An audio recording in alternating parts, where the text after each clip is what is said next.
This is a chart of COVID-19 cases in the UK. In April, the UK's rate of new cases climbed so high that it was second only to the US. Around that time, researchers at Oxford University who were developing a COVID-19 vaccine had started planning to do a large-scale test of the vaccine in the UK. But by July, new COVID-19 cases in the country had fallen. It was good news, but it also meant the UK was no longer a good place to test a vaccine. And that's because of a crucial part of the process of testing any new vaccine, what's called the Phase 3 human trials. Before we can end the coronavirus pandemic, a vaccine developer will have to give tens of thousands of participants either the vaccine or a placebo.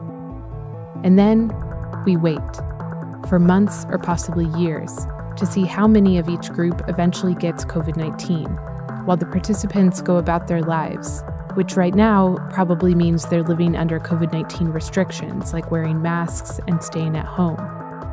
But until enough of those participants get sick, there won't be enough data on whether the vaccine is working.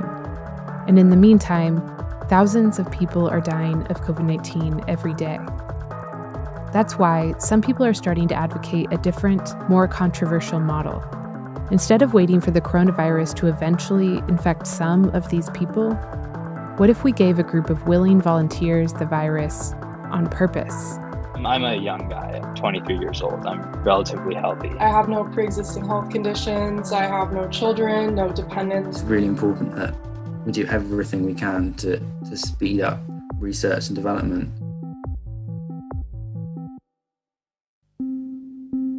It's 2016, and this man is about to drink a test tube of the bacteria that causes typhoid.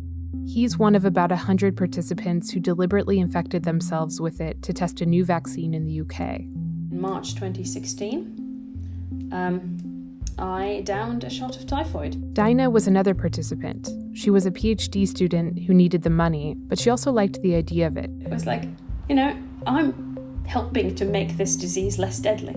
This kind of study is called a human challenge trial. And in the case of the typhoid vaccine, researchers told the New York Times that doing the challenge trial saved them 3 or 4 years.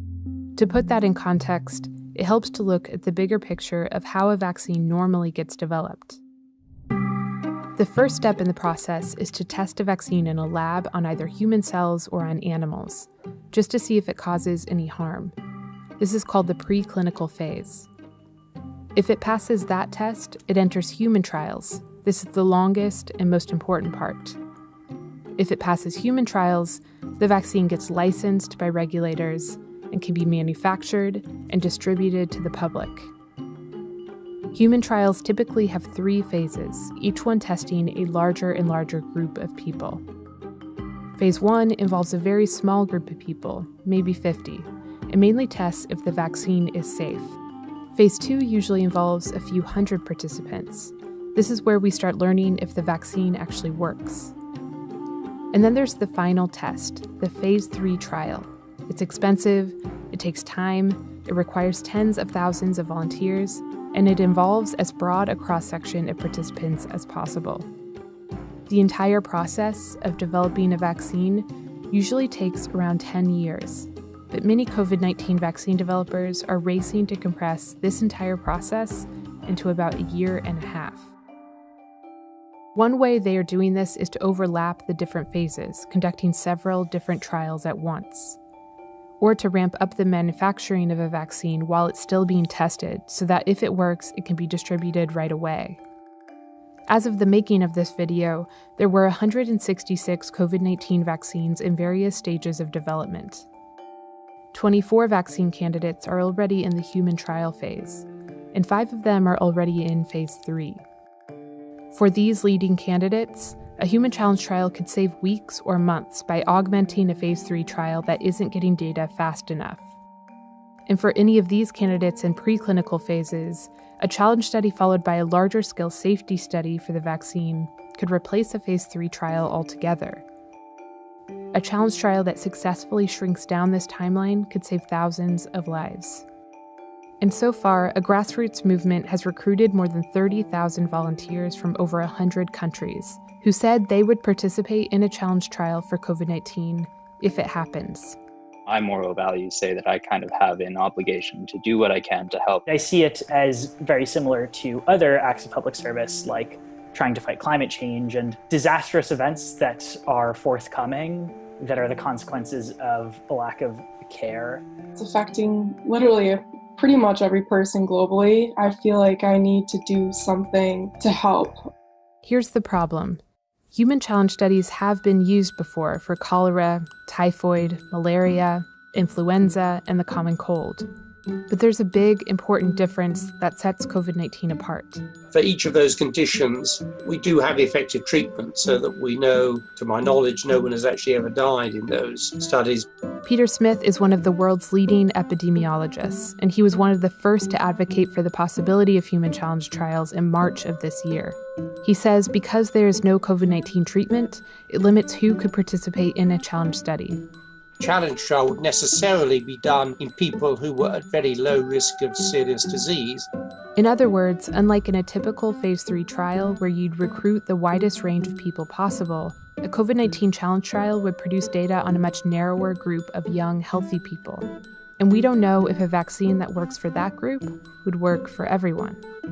But the immediate goal is not to get a single COVID-19 vaccine that offers perfect protection. In the US, to be deemed sufficiently effective, a vaccine just has to work 50% better than not being vaccinated. An imperfect vaccine could still slow the spread of the virus. The bigger issue with a COVID-19 challenge study is that there's no way to guarantee that it's actually safe for participants. On one hand, the risk of hospitalization for young people is relatively low, and a study of the outbreak in New York City suggests the risk of death for young people is as low as 0.01%. And advocates for COVID-19 challenge trials say that's a level of risk we already accept in similar situations. They point out it's even lower than the risk of fatality from donating a kidney. But any risk of harm or death at all would still set it way apart from any other challenge study. And the long-term risks of COVID-19 for those who recover are still almost entirely unknown. We emailed nearly all of the institutions who were reachable who are currently developing a vaccine to see whether they would consider human challenge trials. And none would go on the record saying they're considering it. But we know that at least one is seriously considering it. Developers of the Oxford University vaccine said that they hope to do challenge trials by the end of the year. In 2016, the World Health Organization's stance on human challenge studies was that it would not be ethical or safe to use them for a disease that is virulent and has no existing therapies to treat it. But in May of this year, they released new guidelines, saying that they could theoretically be considered if there was confidence that the potential benefits of SARS-CoV-2 challenge studies outweigh the risks. If challenge studies do reduce the time it takes to get a vaccine, those benefits are clear. If the current leading candidates have quick, successful phase 3 trials, we may never need to do a challenge trial for COVID-19 at all. But if we do, it'll only be possible because there are people out there willing to take on this risk. It's worth it to me to save the lives of a countless number of people. I'm happy to take that small risk to myself and make things better for a lot of people. Feeling like I was doing nothing and just feeling miserable and demoralized to being like, okay, like I have something I can do here. Well, I'm a lot less at risk than my parents and grandparents are, and my moral imperative tells me I have to do it.